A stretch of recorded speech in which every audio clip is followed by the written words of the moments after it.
প্রথম দেখায় মনে হতে পারে এটি কোনো বিলাসবহুল রাজপ্রাসাদ।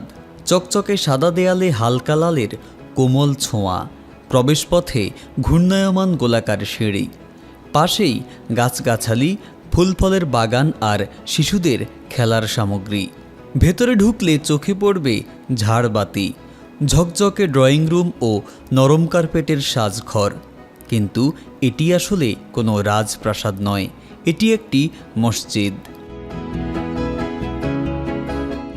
মসজিদটির অবস্থান ঝিনাইদহের সদর উপজেলার খাজুরা গ্রামে। মসজিদটি নির্মাণ করেছেন খাজুরা গ্রামের রবিউল ইসলাম নামের এক প্রকৌশলী।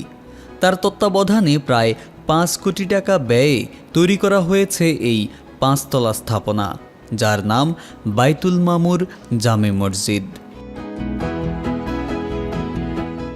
এটি এখন শুধু ইবাদতের স্থান নয়, এটি হয়ে উঠেছে শিল্প, সৌন্দর্য ও প্রশান্তির এক মিলন মেলা। মসজিদটির ভেতরে ঢুকলেই বোঝা যায় এর ব্যতিক্রমী নকশার মাহাত্ম্য।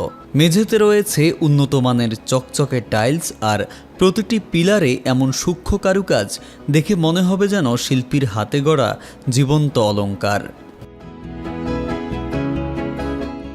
প্রথম তলায় নারীদের আর দ্বিতীয় ও তৃতীয় তলায় পুরুষদের নামাজের স্থান, আর চতুর্থ ও পঞ্চম তলায় প্রতিদিন প্রতিধ্বনিত হয় শিশুদের কোরআন তেলাওয়াত।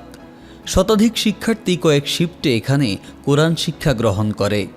শীতাতপ নিয়ন্ত্রিত এই মসজিদে একসাথে 1000 মুসল্লি নামাজ আদায় করতে পারে।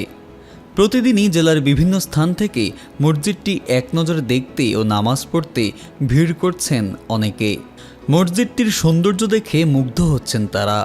মসজিদ আসলে আল্লাহর ঘর, মসজিদ সবই সমান, কিন্তু এই মসজিদটা আসলে নামাজ পড়তে পেরে আমি নিজেকে বেশ সৌভাগ্যবান মনে করছি। কারণ হচ্ছে যে গ্রামের ভিতরে অজপাড়া গায়ে যে এরকম সুন্দর স্থাপত্য শৈলীতে একটা মসজিদ নির্মাণ হয়েছে, এটা আসলে না আসলে না দেখলে কেউ বুঝতে পারবে না। ঝিনাইদহের মধ্যে একটা ভালো মসজিদ, এই মসজিদে নামাজ পড়ে এবং বাচ্চাদের খেলাধুলার জায়গা আছে, অনেক সুন্দর আছে। মসজিদে আমাদের থেকে ধরেন এই নিচের তলায় মহিলা জামাত হয়, দোতলায় হচ্ছে গিয়ে পুরুষদের জামাত, আর 3 তলা 4 তলা 5 তলা এটা হচ্ছে মাদ্রাসা। এই জমিটা হলে যে রবিউল ইসলাম কিনেছে, মানে একটা আশা ছিল যে আমি আমার গ্রামে একটা মসজিদ তৈরি করবো, একটা মাদ্রাসা তৈরি করব, অনেক দিন ছেলে পেলে হয়তো পড়াশোনা করবে। অনেক আগে থেকে শুনছি যে এখানে একটা সুন্দর মসজিদ আছে, এই জায়গাটার নাম খাজুরা। এসে মানে আমার খুব ভালো লাগলো। এর আগে এত সুন্দর মসজিদ আমরা কখনো কোনো জায়গায় দেখি না।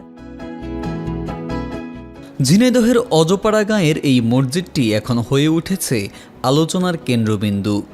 বর্তমান যুগে যেখানে মানুষ অর্থ দিয়ে বাড়ি, গাড়ি, শখের জিনিস ও বিলাসবহুল জীবনযাপনে ব্যস্ত, সেখানে মসজিদটি হতে পারে ব্যতিক্রমী এক উদাহরণ।